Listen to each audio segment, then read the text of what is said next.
acadêmico, nossa primeira aula aí, vamos falar sobre ligações químicas. Então vamos dividir a nossa aula em 3 partes. A primeira parte será sobre ligações iônicas, a segunda parte sobre ligação covalente e a terceira parte sobre ligação metálica. Então, primeiro, o que seria uma ligação química? Para que a gente tem uma ligação química? A ligação química ela existe quando os átomos querem se estabilizar. Professor, se estabilizar baseado em quê? A gente sabe que os nossos gases nobres, que é o grupo 18, eles se encontram na natureza de forma que estáveis, eles se encontram sozinhos. Então eles não têm a tendência de reagir e a partir disso os químicos notaram que os átomos eles tendem a formar ligações para seguir a distribuição eletrônica dos nossos gases nobres. Professor, significa que todos os átomos seguem a distribuição eletrônica dos gases nobres? Não. A gente tem exceções a essa regra. E que regra é essa? É chamada regra do octeto. A regra do octeto diz que os átomos tendem a ter 8 elétrons na camada de valência para ficarem estáveis. Beleza? E aí, quais são os átomos que normalmente não seguem essa regra do octeto? A gente vai falar bastante sobre o bório e o alumínio, tá? Que eles não seguem a nossa regra do octeto, que eles vão ter menos elétrons que isso. Obviamente que o hidrogênio ele não vai poder chegar a ter 8 elétrons, nem o hélio, nem o lítio, nem o berílio. E a nossa ligação iônica, vamos lá. Então a ligação iônica ela é também chamada de ligação heterovalente ou heteropolar. O termo hetero significa que ele tem uma diferença. É diferença de quê, professor? De valência no que diz respeito a ganhar ou perder elétrons e polaridade no que diz respeito se eu puxo ou se eu estou empurrando meus elétrons. Beleza, galera? No caso, para ter uma ligação iônica é necessário que eu tenha íons. Ou seja, é necessário que eu tenha um cátion e um ânion. Um cátion ele é formado quando um átomo ele perdeu elétrons e um ânion ele é formado quando um átomo ganhou elétrons. Vale ressaltar que temos cátions que eles possuem mais de um átomo e temos ânions que eles possuem mais de um átomo. Como assim, professor? O cátion do íon amônio, que é o NH4+, ele é formado por átomo de nitrogênio e átomo de hidrogênio. Enquanto que o cátion, por exemplo, do sulfato é o SO4 2-, ou seja, tem um átomo de enxofre e 4 átomos de oxigênio. Logo, quando a gente fala ganhar ou perder elétrons, não necessariamente é um átomozinho só. Definido o que é uma ligação iônica, vamos saber identificá-la. Como é que eu vou identificá-la? Primeiro, a simbologia de uma ligação iônica, ela nem sempre vai estar identificada com seu íon. Como assim, professor? Se a gente fala sobre o NaCl, o NaCl ele é formado por um átomo de sódio e um átomo de cloro. Aí quando você pensa no NaCl, você pensa, professor, como é que eu vou saber se é iônica ou se é covalente?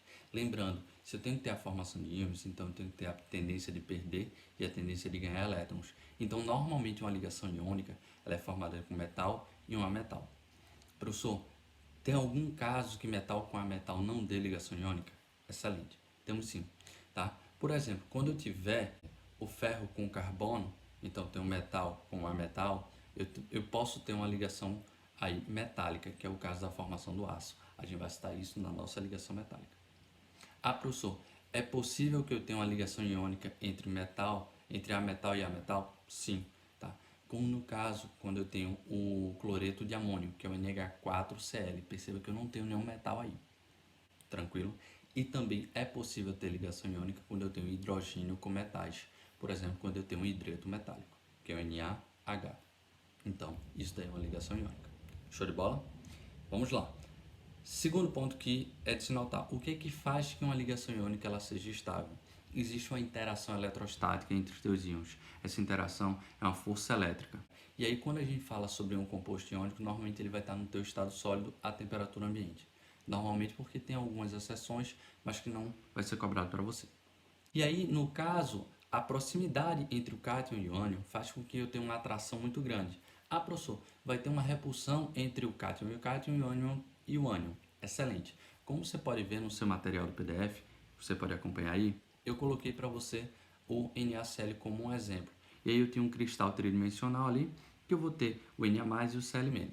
Se você olhar direitinho, o Na+, ele está mais próximo do Cl- do que o Na+, de outro Na+.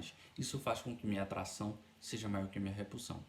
E esse teu retículo, ele é muito forte. Isso faz com que dificilmente você consiga separar esses seus íons.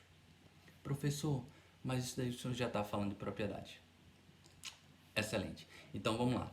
propriedade dos compostos iônicos.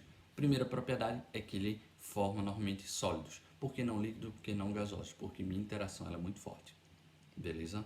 Na figura seguinte, que eu coloquei para vocês, eu coloquei mostrando que eles são quebradiços.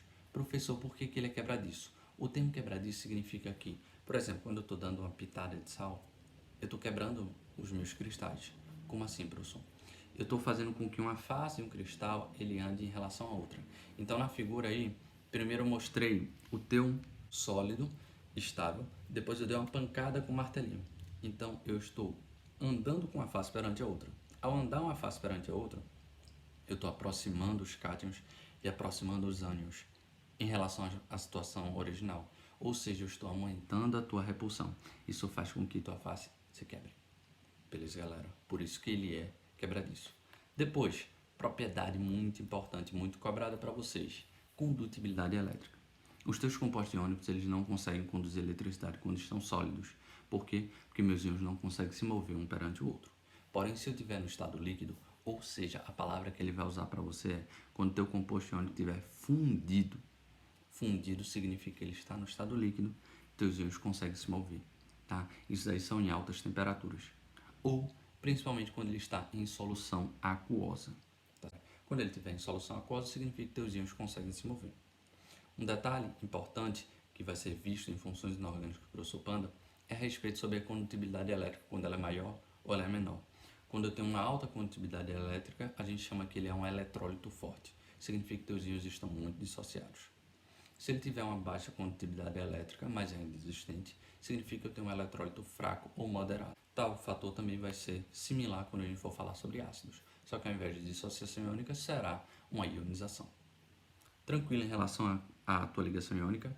Professor, na apostila, no material também, a gente fala sobre aí o ganho ou a perda de elétrons. A parte de distribuição eletrônica já foi mostrada para vocês em propriedades periódicas, quando eu tenho a formação de um cátion ou de um ânion, como é que vai ficar a sua distribuição eletrônica.